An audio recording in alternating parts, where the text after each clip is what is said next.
So it's no wonder why the first commandment is the first commandment. You shall have no other gods before me. Now that seems simple enough, right?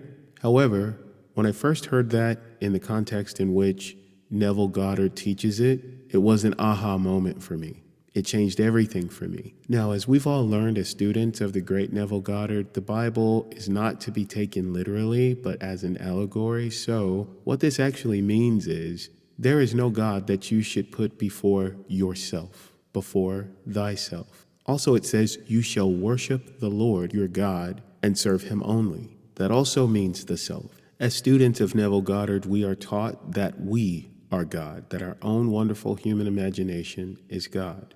So in essence, it's saying that we should not put anything before our God selves. Now, let me tell you what else that means. Let me elaborate.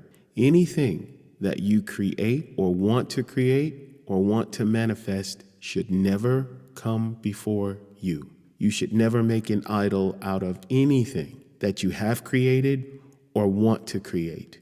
Because if you do that, that makes that creation the master, and it essentially makes you the slave. Think about that. I recall Neville saying us as human gods, demigods, that we can never be recreated, but that things can be recreated.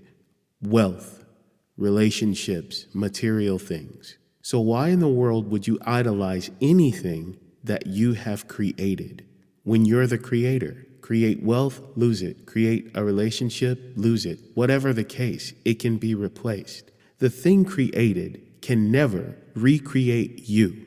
However, you as the creator, you as God, can recreate anything over and over and over again. So why in the world would you put a brand new car, a Maserati, a relationship, money? Why would you put any of those things on a pedestal and praise them as God?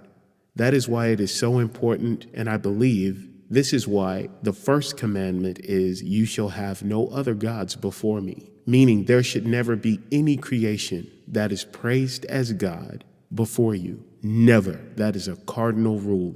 That should never be broken. You should always put yourself as the creator first. There is nothing that compares to you because after all, you create everything. Why would you praise anything? Put anything on a pedestal? Make anything your God when you are God?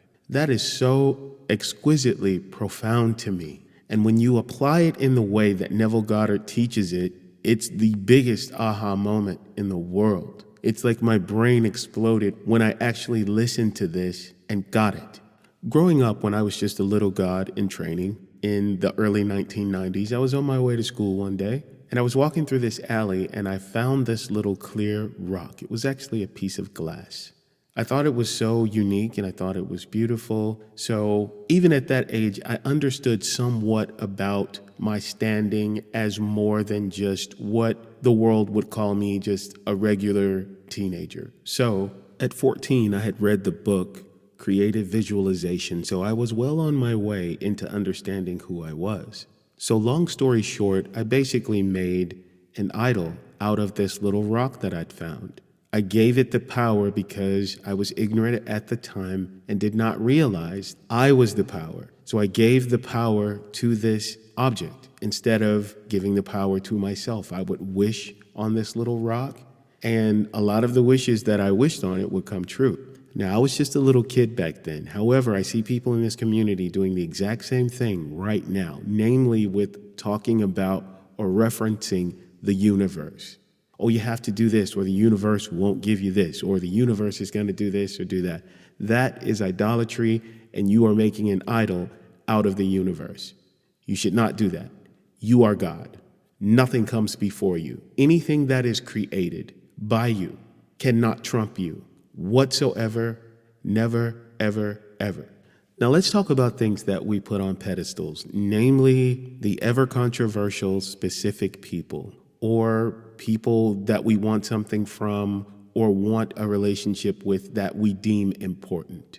You should never put that specific person on a pedestal as if they are some beautiful golden award. Never do that. Absolutely never, because you create them. You control them. You control their reaction to you. So why in the world would you genuflect to something that you created? Again, if you do this, you're the slave and that specific person is the master. Just imagine, how could anything that you ever create come before you? How could it ever be more important than you? Like ever. That makes no sense. If I am the operant power, these things, these relationships, cars, money, whatever it is, can never recreate me, but I can always recreate it. This is true idolatry. This is the true idolatry that the Bible teaches against. You never put anything before yourself, your God self, your demigod self. You shall not make for yourself any graven image or any likeness. Meaning, I shouldn't have taken the rock and given it power. I idolized it. I said that this rock is more important than me, when in actuality, it was the other way around. Maybe it's not a rock. Maybe it's a rosary. Maybe it's a cross. Maybe it's a special little something that is in your particular religion that says, well, if you do this and cross yourself and genuflect before the rosary, the cross, the whatever, that it's good luck.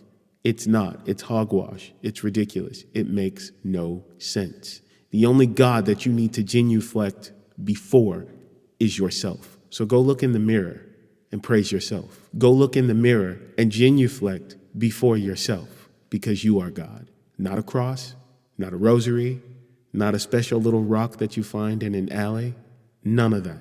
Whoa, I think I was a little on fire about this one, because it really hit home for me when I actually took the time to understand what Neville was saying and what he was teaching. I think this is probably one of the most valuable lessons that Neville could give us. In closing, and as usual, I want to thank you for listening. Please like, comment, and subscribe. Until next time, bye everybody.